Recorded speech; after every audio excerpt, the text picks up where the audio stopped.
لا حول ولا قوة إلا بالله العلي العظيم. أعوذ بالله من الشيطان اللعين الرجيم. بسم الله الرحمن الرحيم. الحمد لله والصلاة والسلام على رسول الله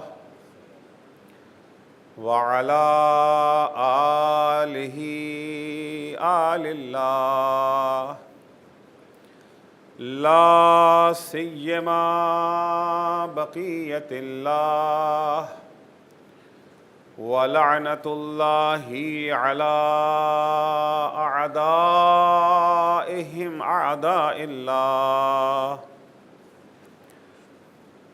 مِنْ يَوْمِنَا هَذَا إِلَىٰ لِقَاءِ اللَّهِ. أَمَّا بَعْدُ فَقَدْ قَالَ اللَّهُ أَلَمْ يَجِدْكَ يَتِيمًا فَآوَىٰ. صلوات پڑھیں گے محمد و آل محمد.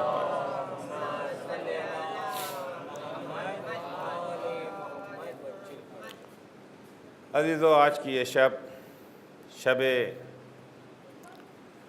وفات ناصر اسلام،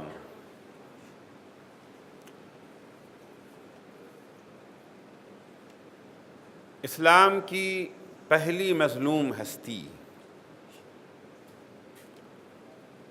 جو مظلوم بھی ہے اور ابو المظلومین بھی ہے.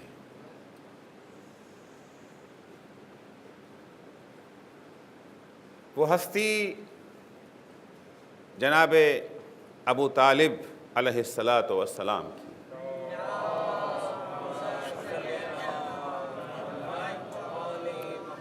عزیزو، دنیا میں جب بھی کوئی تحریک چلتی ہے تو ہر تحریک کے لیے کچھ چیزوں کی ضرورت پڑتی ہے.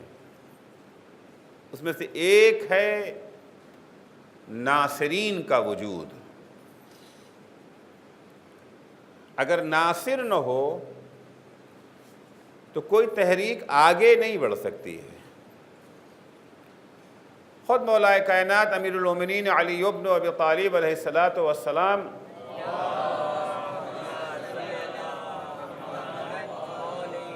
خطبہ شقشقیہ میں جب اس کا سبب اور ریزن بیان کرتے کہ میں نے حکومت کیوں قبول کر لی، تو جہاں اسباب بیان سے ایک سبب یہ بھی ہے کہ لولا حضور الحاضر وقیام الحجت بوجود ناصر.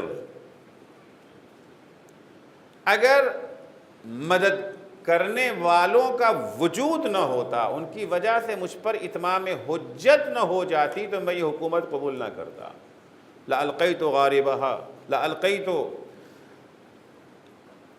لولا حضور الحاضر وقیام الحجت بوجود ناصر لألقیت حبلها على غاربها ولسقیت آخرها بکاس اولها. کیوں ہم نے قبول کر لیا؟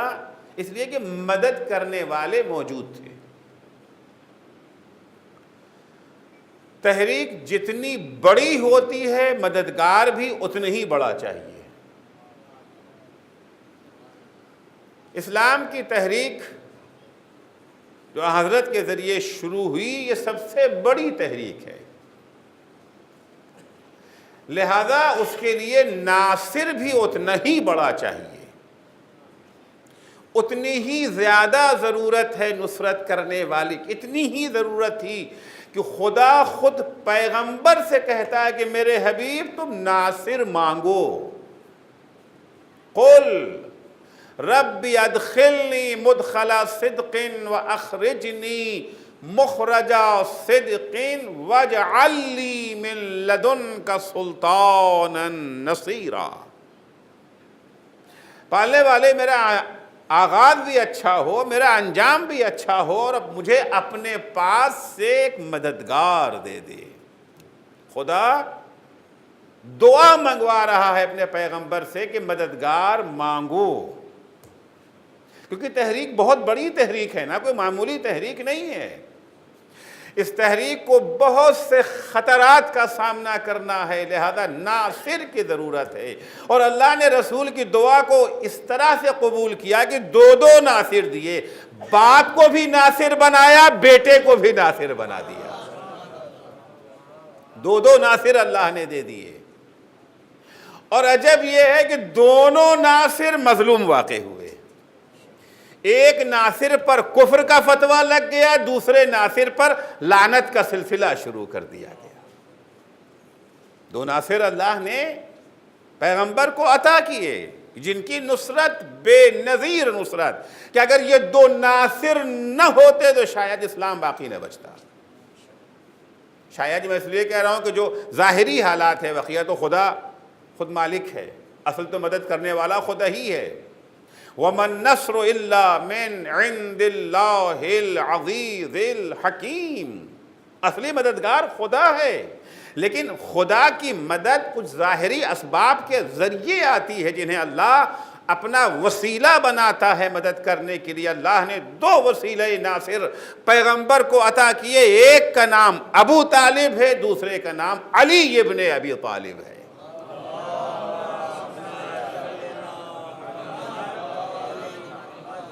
افسوس کہ آج ہمیں اس سلسلے میں بات کرنی پڑتی ہے، اس کے بارے میں بات کرتے ہوئے بھی شرم آتی ہے۔ جو ناصر اسلام ہے ہمیں اس کے اسلام کو ثابت کرنا پڑتا ہے، اس کے اسلام کے بارے میں گفتگو کرنی پڑتی ہے۔ بتائیے کتنا بڑا ظلم ہے کہ سورج چمک رہا ہے، چمکتے ہوئے سورج کو دیکھ کر کے کوئی کہتا آپ ثابت کیجئے کہ سورج نکلا ہوا ہے۔ کتنا مشکل کام ہے نا، کتنے اندھے ہیں جو چمکتے ہوئے سورج کو دیکھ نہیں رہے، مگر افسوس کیا جائے۔ لطیف بات یہ ہے کہ عزیزو، ابو طالب کا کردار اتنا عظیم کردار ہے کہ ان ظالموں نے بھی ابو طالب کے دامن کردار پر کسی قسم کا داغ اور دھبا ہونے کا دعویٰ نہیں کیا ہے، کسی قسم کا کوئی الزام نہیں ہے ابو طالب کے اوپر۔ کمالات ابو طالب کا تاریخوں میں اٹھا کے دیکھیں، ظاہر سی بات ہے یہاں وقت بڑا محدود ہوتا ہے، محدود وقت میں سب کچھ بیان کرنا ہوتا ہے، ہر چیز نہیں بیان پیش کر سکتا۔ عزیزو، اسلام میں جن چیزوں کو برتری کا ذریعہ قرار دیا ہے ان میں سے ایک علم ہے۔ هل يستوي الذين يعلمون والذين لا يعلمون، کیا عالم اور جاہل برابر ہیں؟ یرفع اللہ الذین آمنوا وأوتوا العلم درجات، اللہ نے صاحبان علم کو بہت برتری عطا کی ہے۔ جناب ابو طالب اپنے دور کے عالم الناس ہیں۔ تاریخ اٹھا کر کے دیکھیں کہ اکتم ابن سیفی جو اس دور کا علامہ مانا جاتا تھا، علامہ اصلی معنوں میں، ہاں پاکستانی معنوں میں نہیں، علامہ دو لفظ ہے نا، ایک عالم ہے اور ایک علامہ ہے۔ عالم جاننے والا اور علامہ عربی زبان میں بہت جاننے والا۔ اب یہ جو ہے ستم ظریفی ہے کہ آج عالم اسے کہتے ہیں جو جانتا ہو اور علامہ اسے کہتے ہیں جو کچھ نہ جانتا ہو۔ لیکن علامہ اپنے اصلی معنی میں، جو اصلی معنی ہے، ہمیں آج کے معنی سے لفظ سے مطلب نہیں ہے، جس کے پاس بہت بڑا علم ہو۔ اکتم بن سیفی علامہ کے نام سے یاد کیا جاتا ہے۔ کسی نے اکتم بن سیفی سے کہا کیا تم عالم الناس ہو، تم عالم ہو، سب سے بڑے تم عالم ہو؟ کہ یہ کیسے ہو سکتا ہے؟ ابو طالب کے ہوتے ہوئے مجھے کوئی عالم کیسے کہہ سکتا ہے؟ آج جو کچھ بھی میرے پاس ہے وہ ابو طالب کی شاگردی کا نتیجہ ہے۔ صلوات پڑھیں گے محمد و آل محمد پر۔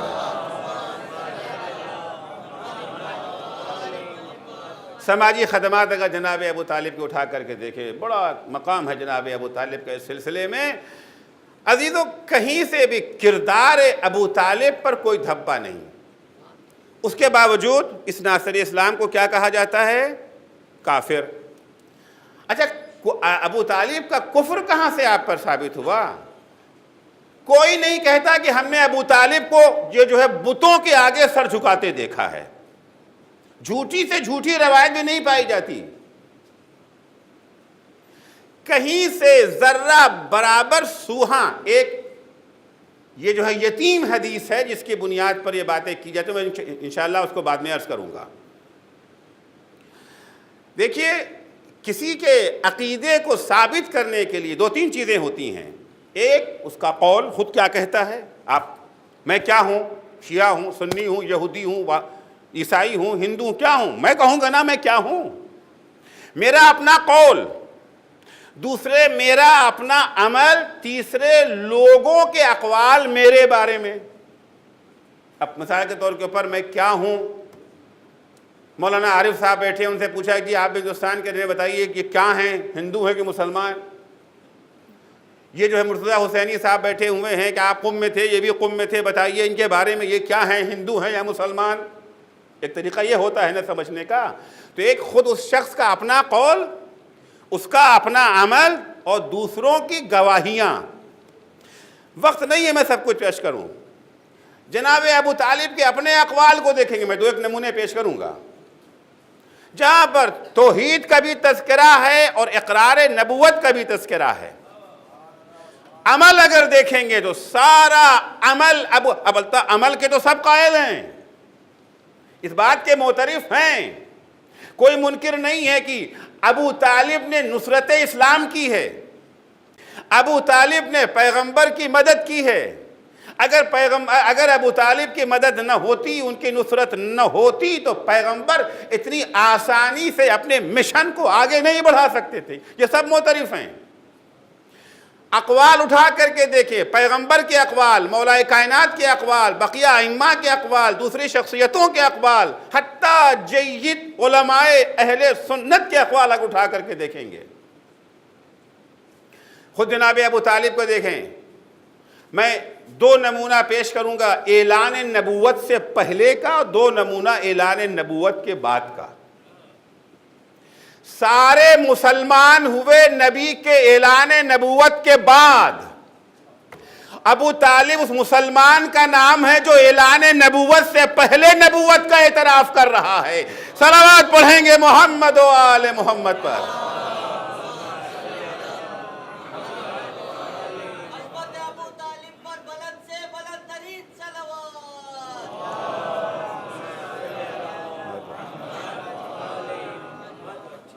جناب ابو طالب وہ عظمت، وہ مقام کہ جب جناب عبد المطلب کا انتقال ہونے لگا ہے، پیغمبر کی کفالت کس کے حوالے کریں؟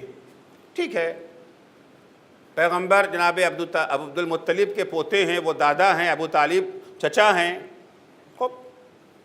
جب دادا کا انتقال ہونے لگتا ہے، باپ اگر نہیں ہے تو دادا اپنے بچوں میں سے کسی ایک کے حوالے اپنے پوتے کو کر کے جاتا ہے. نیچرل سی بات ہے. کس کے حوالے کرتا ہے؟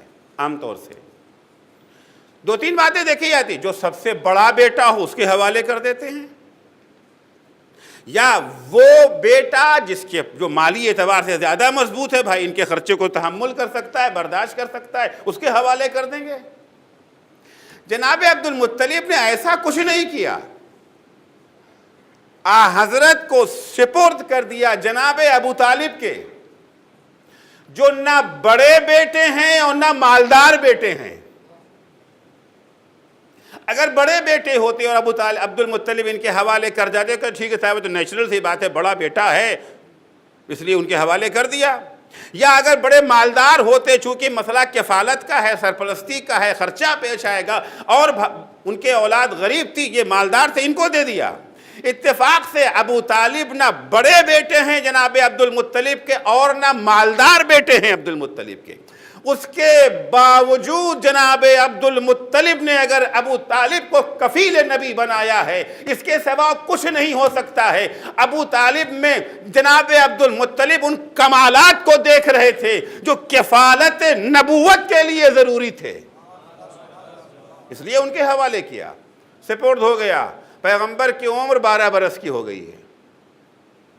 پہلا اقرار جو جناب ابو طالب کا یہ جو ہے پیغمبر کے جو ہے پیغمبر ہونے کے سلسلے میں، نبی ہونے کے سلسلے میں ہے۔ جناب ابو طالب تجارت کے لیے شام جانا چاہ رہے ہیں، حضور کی عمر 12 برس کی عمر کل ہے، ابو طالب جا رہے ہیں، ماشاءاللہ بڑا خاندان ہے، بھرا گھر ہے، ابھی نبوت کا اعلان بھی نہیں ہوا ہے کہ وہ یہ جو ہے دشمنیاں بازوں سے بعد میں ہوئی ہیں، ابھی تو نہیں، کچھ بھی نہیں ہے۔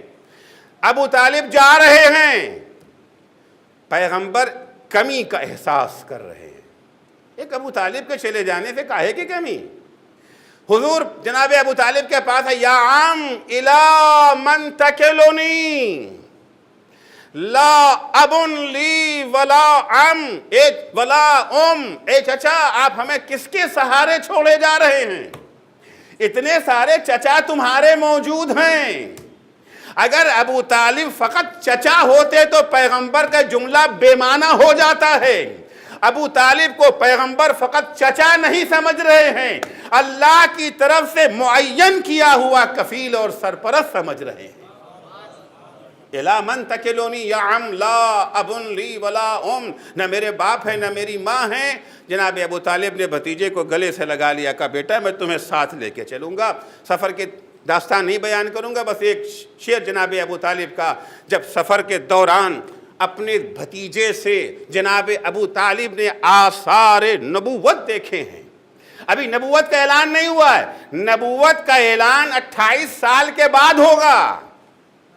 ابھی تو پیغمبر کی عمر فقط 12 برس کی ہے نا، بچپنا ہے، لیکن مومنانہ نگاہ ابو طالب پہچان گئی، یہ کوئی عام بچہ نہیں ہے۔ چنانچہ بس ایک شعر سن لیے جناب ابو طالب کا، فرماتے ہیں ان ابنا آؤ من النبی محمد عندی یفوق منازل الاولادی، یہ آمنہ کا لخت جگر جو نبی ہے جس کا نام محمد ہے، یہ میری نگاہوں میں اولاد سے بڑھ کے ہے۔ عزیزو چچا بھتیجے سے محبت کرتا ہے مگر کبھی بھی اولاد سے بڑھ کے محبت نہیں کرتا۔ یہاں ابھی نبوت کا اعلان نہیں ہوا ہے، لیکن آثار نبوت ابو طالب کی مومنانہ نگاہوں نے دیکھ کر کے اقرار نبوت کر لیا۔ آپ کہتے ہیں ابو طالب نے کلمہ کب پڑھا؟ ابھی تو اعلان نبوت بھی نہیں ہوا ہے۔ یہ اشعار وہ ہے جو ہمارے یہ جو ہے برادران اہل سنت کی کتابوں کے اندر یہ اشعار موجود ہیں۔ ان ابن آؤ من النبی محمد عندی یفوق منازل الاولادی، پیغمبر کی نبوت کا اعتراف کر رہے ہیں۔ دوسرا موقع، ابھی پیغمبر نبوت کا اعلان ابھی حضور نے نہیں کیا، یہ وہ موقع ہے جب مکے میں قحط پڑا ہے، بارش نہیں ہو رہی ہے، خوشحالی ہے، لوگ کعبے کے ارد گرد جمع ہیں، اکٹھا ہو کر کے بارش کی دعائیں کر رہے ہیں۔ کوئی لات کا واسطہ دیتا ہے، کوئی عزا کا واسطہ دے رہا ہے، کوئی منات کا واسطہ دے رہا ہے۔ تاریخ کہتے اتنے میں ایک نورانی چہرہ ظاہر ہوا، نورانی شکل بزرگ آئے، کہا انا توفکون، ارے تم لوگوں کو ہو کیا گیا ہے؟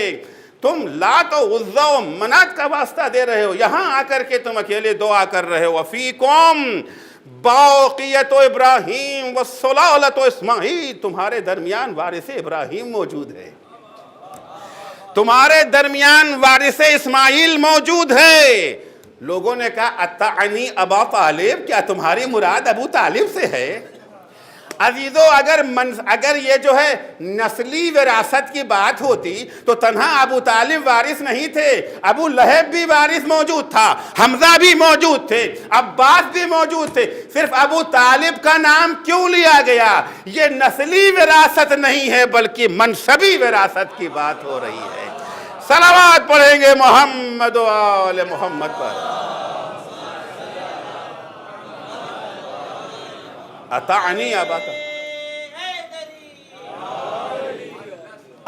ابا طالب، کیا تمہارے مراد ابو طالب سے؟ کہا نام، ہاں ابو طالب۔ سب کے سب جناب ابو طالب کے دروازے پہ ہے، ابو طالب بچا لو ہمیں، ہم ہلاک ہو رہے ہیں، خوشحالی ہے، قحط ہے، دعا کرو ہمارے لیے۔ جناب ابو طالب نے جب سورج ڈھلے گا تب آئیں گے۔ جب سورج ڈھلا، گھر سے ابو طالب نکلے، تاریخ کا بیان ہے کہ ایک نورانی چہرہ، عظیم المرتبت ہستی، جس کا چہرہ فاقے سے زرد ہو گیا تھا۔ ایک جوان کو اپنے ساتھ میں لے کے نکلا۔ جوان، اس کا چہرہ اتنا نورانی تھا گویا بادلوں کی اوٹ سے سورج نکل آیا ہو۔ لے کر کے کعبے کے پاس آئے ہیں، اس جوان کا ہاتھ پکڑا ہے۔ ابو طالب نے اپنی پشت کعبے سے لگائی اور جوان کے ہاتھ کو بلند کر کے اس کا واسطہ دے کر کے خدا سے بارش کا تقاضا کیا۔ جس وقت جناب ابو طالب پیغمبر کے ہاتھوں کو پکڑ کے دعا کر رہے تھے، بادل کا کوئی نام و نشان نہیں تھا۔ جیسے ہی پیغمبر کے ہاتھ کو اٹھایا ابو طالب نے، زبان سے دعائیہ کلمات نکلے، بادل گھر کر کے آئے اور جھما جھم بارش ہوئی، سارا مکہ جل تھل ہو گیا۔ اس منظر کو دیکھ کے جناب ابو طالب نے جو قصیدہ کہا ہے اس کا ایک شعر سن لیے۔ جناب ابو طالب فرماتے ہیں وہ ابیضا یستسقى الغمام بوجهہ، وہ سفید روح ہستی جس کے وسیلے سے بارش سے کا پانی مانگا جاتا ہے۔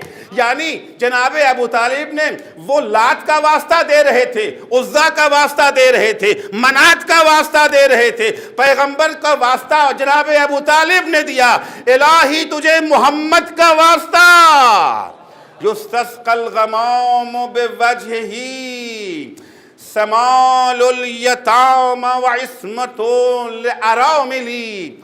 یہ وہ ہستی ہے جس کے روح انور کے واسطے سے دعائیں مانگی جاتی ہیں، پانی طلب کیا جاتا ہے۔ یہ یتیموں اور بیواؤں کے لیے پناہ گاہ ہے۔ یہ نبوت سے پہلے، اعلان نبوت سے پہلے کی بات ہے۔ اب اعلان نبوت کے بعد کی بات سن لیجئے۔ جب سورہ، یہ دو موقع، ایک وہ موقع ہے جب کفار قریش کا پریشر، دباؤ حد سے زیادہ بڑھ گیا ہے اور مسلمان ان کے پریشر سے بچنے کے لیے ہجرت کر کے حبشہ گئے ہیں۔ ابو طالب کے بیٹے کی قیادت میں جناب جعفر ابن ابو طالب، ان کی قیادت میں، جناب جعفر کی ہمراہی میں یہ لوگ گئے ہیں، وہاں پر حبشہ گئے ہیں، اور حبشہ کے بادشاہ نے جناب جعفر کی یہ جو ہے مدبرانہ قیادت اور یہ جو ہے سفارت کی بنیاد پر ان کو اچھا مقام دیا۔ کفار قریش نے عمرو عاص کو بھیجا کہ جاؤ حبشہ کے بادشاہ نجاشی سے انہیں مانگ لاؤ، گرفتار کر کے لاؤ۔ وہ آیا اور آنے کے بعد ان کے خلاف اپنی اپیل کو پیش کرتا ہے کہ انہیں ہمارے واپس کر دیا، یہ ہمارے جو ہے مجرم ہیں۔ پتہ ہے اس وقت ان مسلمانوں کا دفاع کس نے کیا؟ ادھر سے عمرو عاص چلا، ادھر سے ابو طالب کا خط چلا نجاشی کے نام۔ کیا لکھا اس میں نجاشی نے؟ بس ایک نمونہ سن لیے، لَيَعْلَمْ خَيَارَ النَّاسِ أَنَّ مُحَمَّدًا وَزِيرٌ لِمُوسَى وَالْمَسِيحِ ابْنِ مَرْيَمُ اتانا بہدا مثل ما اتایا بہی وکل بامر اللہ یہدی ویعصم۔ اے بہترین شخص نجاشی، تجھے معلوم ہو جانا چاہیے کہ محمد کوئی معمولی ہستی کا نام نہیں ہے۔ محمد اسی مشن کو آگے بڑھانے کے لیے آئے ہیں جو مشن موسیٰ اور عیسیٰ لے کر کے آئے تھے۔ جو ہدایت وہ دونوں لے کر کے آئے تھے، وہی ہدایت کا پیغام یہ محمد بھی لے کر کے آئے ہیں۔ موسیٰ اور عیسیٰ بھی اللہ کے حکم سے ہدایت کرتے تھے، یہ محمد بھی اللہ کے حکم سے ہدایت کر رہے ہیں۔ موسیٰ اور عیسیٰ کی بھی حفاظت اللہ کرتا تھا، ان کی حفاظت بھی اللہ کر رہا ہے۔ صلوات پڑھیں گے محمد و آل محمد پر۔ اس سے بہتر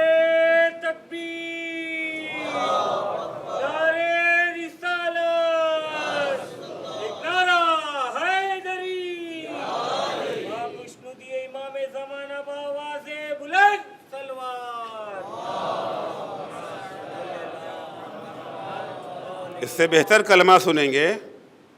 توحید کا بھی اقرار ہے، نبوت کا بھی اقرار ہے۔ تیسرا موقع سنیے، چوتھا موقع۔ اس وقت دیکھیے، اچھے حالات میں کسی کا قصیدہ پڑھنا آسان ہوتا ہے۔ ہم میں اور جو ہے موسم میں کیا فرق ہے؟ میثم میں اور ہم میں کیا فرق ہے؟ فضائل علی میثم بھی بیان کرتے تھے، فضائل علی ہم بھی بیان کرتے ہیں، ہم جو ہے منبر پہ بیٹھ کے دوستوں کے مجمع میں بیان کرتے ہیں، میثم دار پہ چڑھ کے دشمنوں کے نرغے میں بیان کر رہے تھے۔ فرق ہے نا دونوں میں؟ آج پیغمبر کی مدح سرائی کرنے والے بہت سے ملیں گے۔ جب سورہ مسد نازل ہوا ہے، تبت یدا ابی لہب وطب، اس سورہ کے نازل ہونے کے بعد کفار قریش نے پیغمبر کا بائیکاٹ کر دیا، پیغمبر کا بائیکاٹ، پیغمبر کے ماننے والوں کا بائیکاٹ۔ اب جتنوں کا بائیکاٹ ہوا ہے یہ سب ماننے والے ہی تو قرار پائیں گے۔ اب دیکھیں کہ کون کون ہیں جن کا بائیکاٹ ہوا ہے، اور ان بائیکاٹ ہونے والوں کو سرپرستی اور پناہ کس نے دی؟ تاریخ متفقہ طور پر کہتی ہے کہ پیغمبر اور ان کے تمام ساتھیوں کو لے کر جناب ابو طالب شیب میں چلے گئے۔ شیب ابی طالب آج بھی موجود ہے نا، آج بھی تاریخ گواہ ہے، مٹانے سے یہ آثار جو ہے مٹ نہیں سکے ہیں۔ شیب ابی طالب میں لے کر کے آ گئے، سختیاں بڑھنے لگیں، 3 سال کا عرصہ اس محاصرے اور بائیکاٹ کے اور یہ جو ہے سینکشن کے دور میں جو ہے گزارا گیا ہے۔ عزیزو، جس پر سینکشن لگ جائے، جس پر پابندیاں لگ جائیں، زندگی جینا اس کا محال ہو جاتا ہے، اور ایسا سینکشن جس کا نمونہ نہیں ملتا ہے، کھانا تک نہیں مل رہا تھا، لوگ پتیاں کھا رہے تھے، درخت کی چھال کھا رہے تھے، بدن سبز ہو گیا تھا پتیاں کھاتے کھاتے، کھانا نہیں میسر ہے۔ یہ ساری سختیاں ہیں، یہ سارا پریشر ہے کہ کسی طریقے سے یہ لوگ ہتھیار ڈال دیں۔ ایسے موقع پر جناب ابو طالب کفار قریش کو خطاب کر کے کہتے الم تعلموا ان وجدنا محمدا رسولا کموسیٰ خط فی اول الکتب، کیا تمہیں نہیں معلوم ہے، کیا تم نہیں جانتے ہو کہ ہم محمد کو ویسا ہی رسول مانتے ہیں جیسے موسیٰ تھے رسول، اور ان محمد کی رسالت کا تذکرہ توریت میں بھی موجود ہے، انجیل میں بھی موجود ہے۔ اس سے بہتر اقرار نبوت۔ اس کے بعد جناب ابو طالب کہتے تم سمجھتے ہو کہ ہم سختیوں سے گھبرا کر کے، مشکلوں سے ڈر کے محمد کو تمہارے حوالے کر دیں گے؟ یہ تمہاری بھول ہے۔ فلسنا ورب البیت نسلم احمدا لعظاء من عظ الزمان ولا کربی، خدا کی قسم، یہ خانہ کعبہ کی قسم، ہم پیغمبر کو تمہارے حوالے کرنے والے نہیں ہیں، ہم عزا پر محمد کو قربان نہیں کریں گے، چاہے مشکلیں کتنے ہی بڑھ جائیں، مصائب اپنے انتہا کو پہنچ جائے، پھر بھی ہم ان کا ساتھ چھوڑنے والے نہیں ہیں۔ رسالت کا اقرار یہاں بھی موجود ہے نا، رسالت کا اقرار یہاں بھی موجود ہے۔ اب وہ آخری لمحہ آ گیا ہے جناب ابو طالب کا۔ شیب ابی طالب کی سختیاں بہت تھیں۔ جناب ابو طالب سختیاں جھیلتے جھیلتے جب شیب سے باہر نکل چکے ہیں، بدن اتنا کمزور اور نحیف ہو گیا ہے کہ جناب ابو طالب کا آخری وقت آ گیا ہے۔ اس وقت جو آخری وصیت کیا ہے جناب ابو طالب نے، اسے سن لیجیے، چند جملے، البتہ اس کے پوری وصیت یہاں نہیں بیان کر سکتا۔ خطاب کرتے یا معاشر قریش، آخری لمحہ، زندگی کا آخری لمحہ، سند ہوتا ہے نا، چلیے آپ کہہ سکتے صاحب ہاں وہاں تک تو مسلمان تھے، بعد میں کافر ہو گئے۔ اب زندگی کا آخری لمحہ، وصیت جو خطاب کر کے پورے قریش کو خطاب کرتے ہیں، یا معاشر قریش انی اوصیکم بمحمد خیرا، دیکھو میں تمہیں محمد کے بارے میں سفارش کرتا ہوں، نصیحت کرتا ہوں، وصیت کرتا ہوں، ان کے ساتھ ہمیشہ اچھا برتاؤ رکھنا، ہمیشہ ان کے ساتھ اچھا برتاؤ رکھنا۔ یا معاشر قریش، کیوں؟ اس لیے کہ میرا بھتیجا ہے؟ نہیں، فَإِنَّهُ الْجَامِعُ الْكَامِلُ لِكُلِّ مَا أَوْصَيْتُكُمْ بِهِ۔ اس سے پہلے جناب ابو طالب نے اخلاقی یہ جو ہے وصیتیں کی ہیں کہ دیکھو کبھی جھوٹ نہ بولنا، کبھی ظلم نہ کرنا، کبھی اسراف نہ کرنا، کوئی لمبی چوڑی گفتگو ہے جناب ابو طالب کی۔ وہ جتنے صفات ہم نے اچھے بیان کیے ہیں وہ سب کچھ ان کے اندر موجود ہے۔ فَإِنَّهُ الْأَمِينُ فِي الْقُرَيْشِ وَالصِّدِّيقُ فِي الْعَرَبِ والجامع الکامل لکل ما اوصیتکم بہ، یہ وہ ہے جو امین ہے، یہ وہ ہے جو صدیق ہے، یہ وہ ہے جس کے اندر سارے اچھے صفات جمع ہو گئے ہیں۔ اس کے بعد جناب ابو طالب کہتے وَقَدْ جَاءَنَا بِأَمْرٍ قَبِلَهُ الْجِنَانِ وَأَنْكَرَهُ اللِّسَانِ مَخَافَةَ شَنْآنِ۔ یہ محمد جس کے بارے میں نے کہا کہ اس سے اچھا برتاؤ کرتے رہنا، یہ ایک ایسا دین لے کر کے آیا ہے، ایسی تعلیمات لے کر آیا ہے، ایسی باتیں لے کر کے آیا جسے دل تو قبول کر رہے سب کے، تم سب کے دل اسے قبول کر رہے۔ کل میں نے وہ آیت پڑھی تھی نا، یعرفونہ کما یعرفون ابناءہم، پہچانتے ہیں کہ برحق ہیں۔ جناب ابو طالب کہتے ہیں اس نبی، اس محمد کی حقانیت تم سب کا دل مان رہا ہے، مگر تمہاری زبانیں انکار کر رہی ہیں۔ دل سے تم صداقت محمدی کے قائل ہو، زبانیں انکار کر، کیوں؟ مخافۃ الشنآن، لوگ کیا کہیں گے کہ تمہارے باپ دادا کیا گمراہ تھے؟ تمہارے باپ دادا جو بتوں کی پوجا کیا کرتے تھے کیا وہ غلط کر رہے تھے؟ یہ بہت بڑا مسئلہ ہے، کل بھی تھا آج بھی ہے۔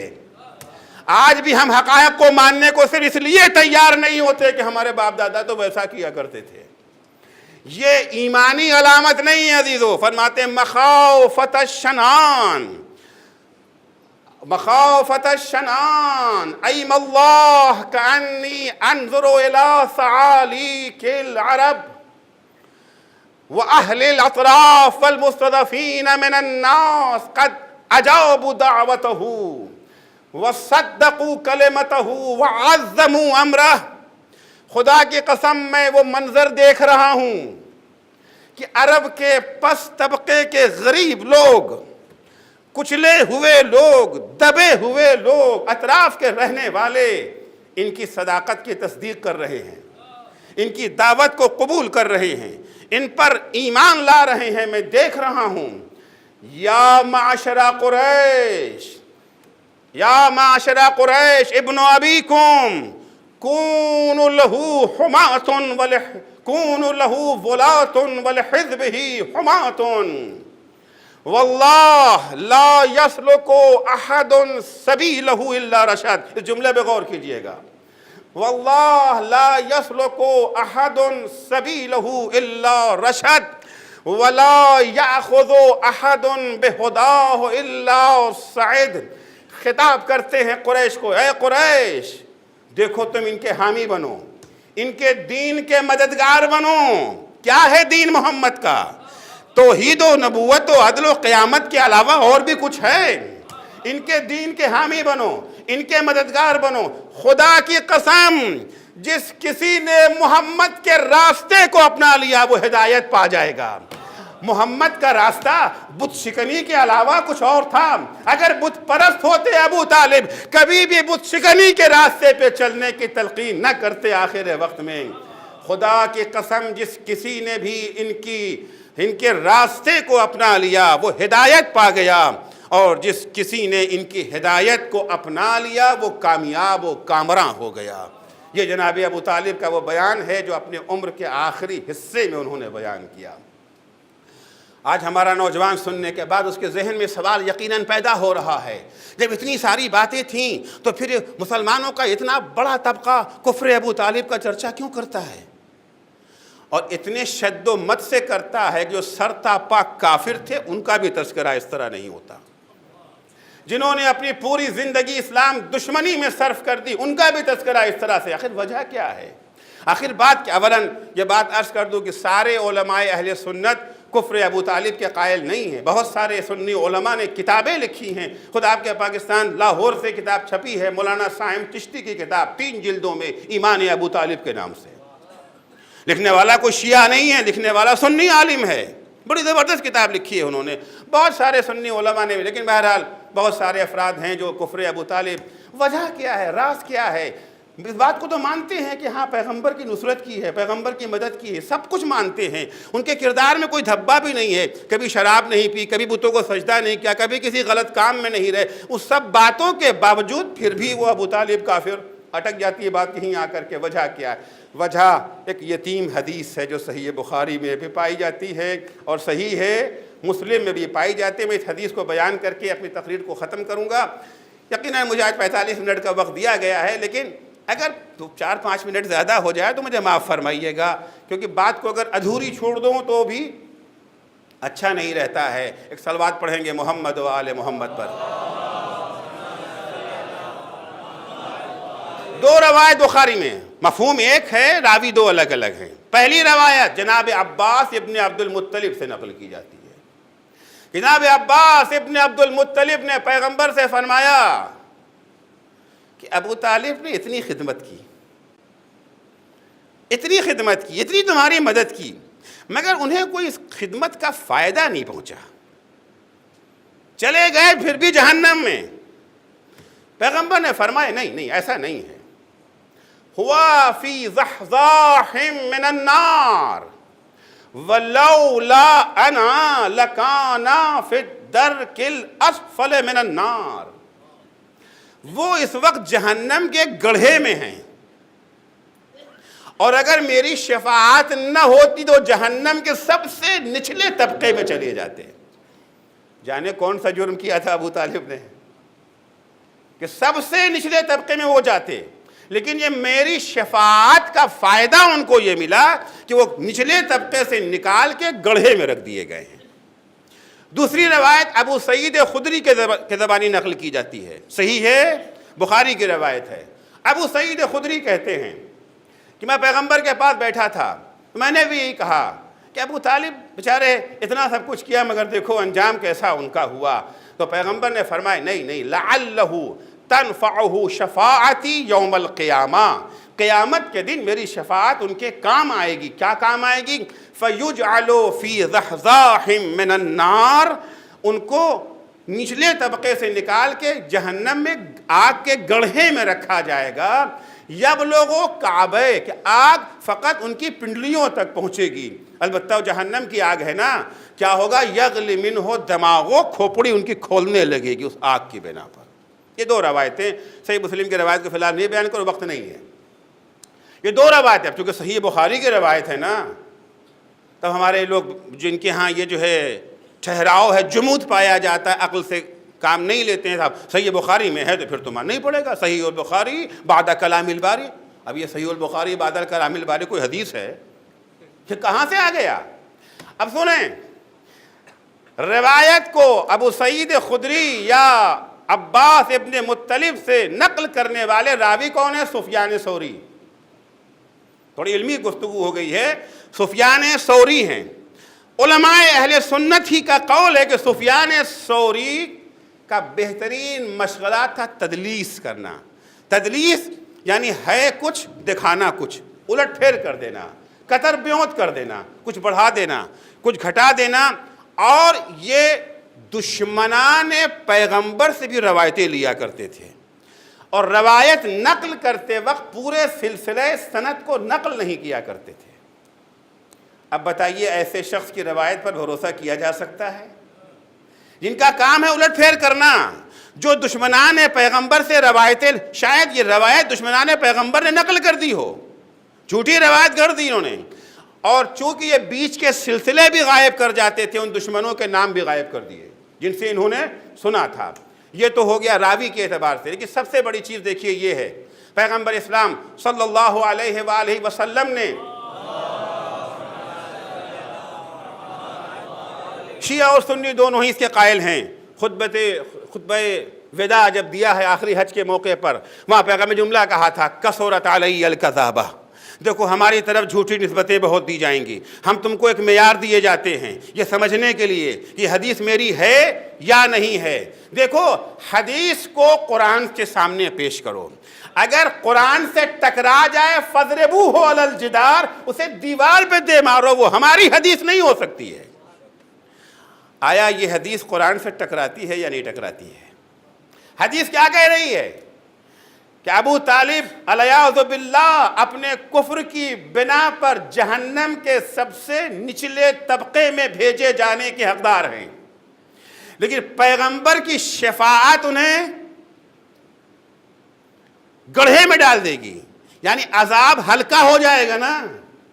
قرآن میں بہت ساری ایسی آیتیں، میں فقط یہاں پر 2 آیت پیش کروں گا، جہاں یہ بتایا گیا ہے کچھ گناہ من جملہ اس کے کفر وہ گناہ ہے جہاں شفاعت قبول نہیں ہو سکتی ہے، کافروں کے عذاب میں تخفیف نہیں ہو سکتی ہے۔ ایک آیت سورہ فاطر کی ہے، دوسری آیت سورہ یہ جو ہے بقرہ کی آیت ہے۔ سورہ فاطر کی آیت میں ارشاد ہوتا ہے والذین کفروا لہم النار، جن لوگوں نے کفر اختیار کیا ہے ان کا ٹھکانہ جہنم میں ہے۔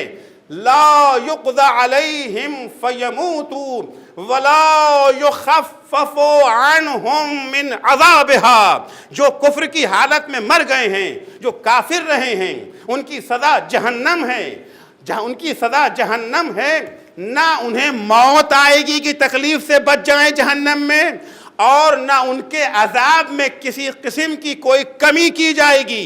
آیت کہتی ہے کہ کافروں کو کوئی چھوٹ نہیں ملے گی، حدیث کہتی ہے ابو طالب کو پیغمبر چھوٹ دلا دیں گے۔ اب پیغمبر سچ بول رہے ہیں یا قرآن سچ بول رہا ہے؟ ہم تو کہتے ہیں ہمارا نبی بھی سچا ہے، ہمارا قرآن بھی سچا ہے۔ ایک صلوات پڑھیں گے محمد و آل محمد پر۔ سورہ بقرہ کی آیت سنیں، اس کے بعد مجلس کو تمام کرو۔ ان الذین کفروا وماتوا وہم کفار، وہ لوگ جنہوں نے کفر اختیار کیا ہے اور حالت کفر ہی میں مر گئے، توبہ کر کے نہیں مرے، ایمان لا کے نہیں مرے، ماتوا وہم کفار اولئک علیہم لعنت اللہ والملائکۃ والناس اجمعین، یہ وہ لوگ ہیں جن پر اللہ کی لعنت ہے، فرشتوں کی لعنت ہے، اور تمام انسانوں کی ان کے اوپر کیا ہے؟ لعنت ہے۔ خالدین فیہا، یہ ہمیشہ ہمیشہ جہنم میں رہیں گے۔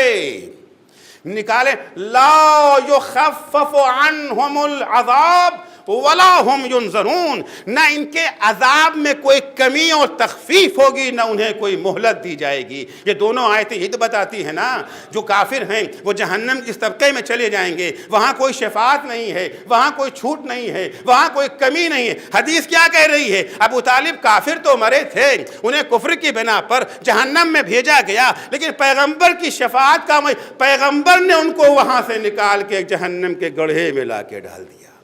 حدیث جب ٹکرا جائے قرآنی آیتوں سے، شیعہ بھی یہی کہتے ہیں، سنی بھی یہی کہتے ہیں، دونوں کا یہی نظریہ ہے کہ ہر وہ حدیث جو قرآن سے ٹکرا جائے وہ حدیث پیغمبر نہیں ہو سکتی ہے، وہ جھوٹی حدیث ہے۔ لہذا میں اپنے یہ جو ہے برادران اہل سنت سے کہنا چاہتا ہوں، ایک یتیم حدیث کو سہارا بنا کر کے اس عظیم ناصر اسلام پر اتنا بڑا بہتان نہ لگائیں، اور ایک معمولی مسلمان پر بھی بہتان لگانا گناہ عظیم ہے، چرست اتنا بڑا ناصر اسلام۔ ایک صلوات پڑھیں گے محمد و آل محمد۔ ختم کیا اپنی مجلس کو عزیزو، وہ عظیم ہستی، وہ عظیم شخصیت جس کا نام جس کی کنیت ابو طالب، جس کا نام عبد مناف یا عمران، دو ناموں سے یاد کیا جاتا ہے۔ آج کی تاریخ جب آئی ہے، 3 روایتیں ملتی ہیں، 26 ماہ رجب، ماہ رمضان اور ماہ شوال، 3 مہینے نقل کیے جاتے ہیں۔ بہرحال تینوں میں جو تاریخ بھی بہرحال مستند ہو، آج کی شب اسی ناصر اسلام کی رحلت کی شب، اگر شہادت بھی کہوں تو غلط نہ ہوگا، کیونکہ ابو طالب کی موت کوئی طبیعی موت نہیں ہے۔ 3 سال کا تشدد، 3 سال کا شکنجہ، 3 سال تک شیب ابی طالب میں جس طرح سے ابو طالب کا ٹارچر ہوا ہے، کتنی ذمہ داریاں ہیں ابو طالب کے اوپر۔ پیغمبر کی جان بھی بچانا ہے، فقر و فاقہ، غربت، بھوک، بھکمری، یہ سب اپنی جگہ پر ہے۔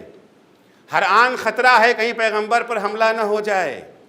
ابو طالب پیغمبر کی حفاظت کے لیے اپنے بچوں کو پیغمبر کے بستر پہ سلا دیتے تھے۔ علی کام آ جائیں تو کام آ جائیں، محمد بچ جائیں۔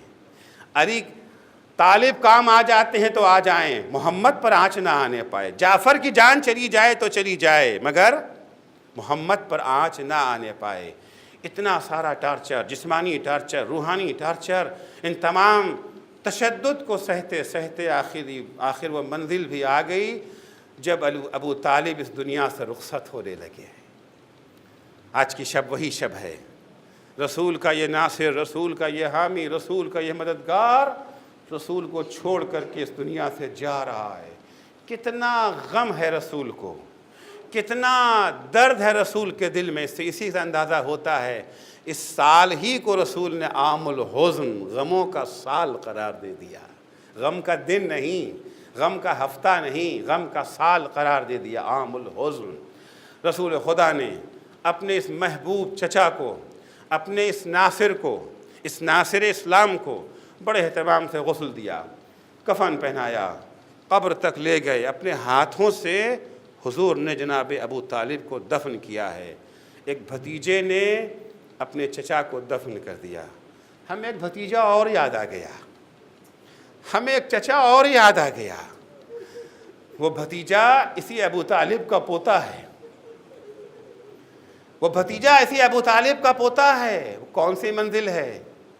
جب امام زین العابدین علیہ السلام اعجاز سے کربلا آتے ہیں شہداء کے جنازوں کو دفن کرنے کے لیے، کیا دیکھا ہے کہ قبیلہ بنی اسد والے آئے ہیں، آ کر کے شہداء کو دفن کرنا چاہتے ہیں، مگر پریشان ہیں کیسے دفن کریں، کون کس کا بدن ہے، چونکہ بدن پر سر تو موجود نہیں ہے، کس طرح سے پہچانیں.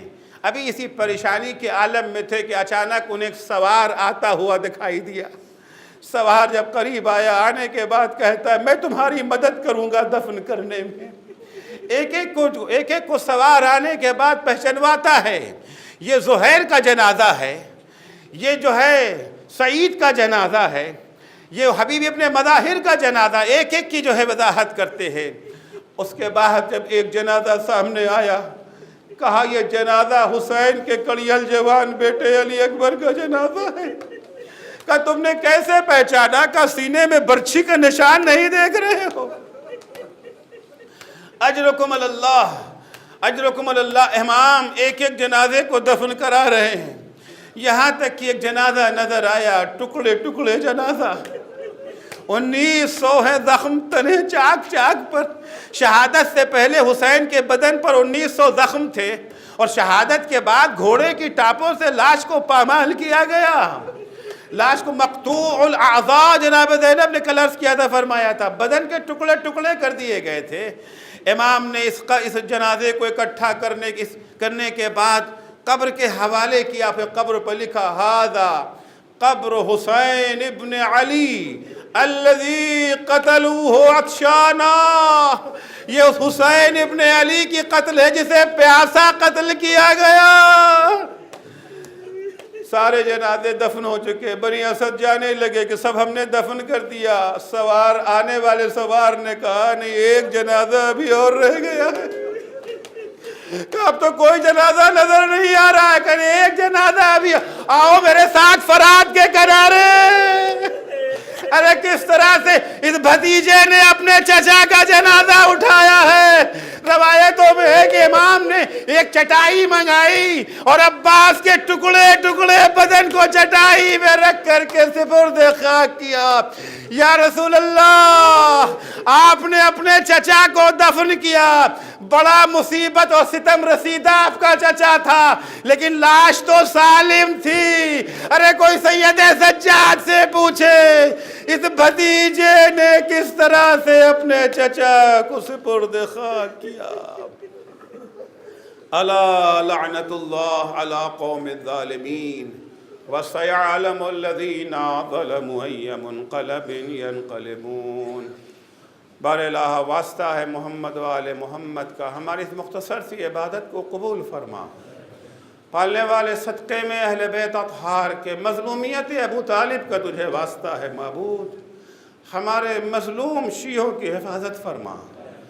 بار الہ محبین اہل بیت اطہار، شیعیان حیدر کرار، زائرین سید الشہداء جہاں کہیں بھی ہیں، ان کی جان، مال، عزت، آبرو کی حفاظت فرما. بار الہ جو پریشان حال ہیں ان کی پریشانیوں کو دور فرما.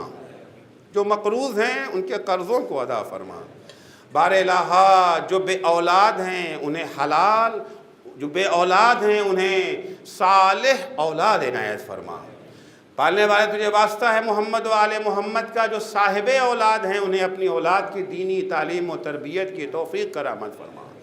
بار الہ جو بے روزگار ہیں انہیں حلال اور پاکیزہ روزگار عنایت فرما۔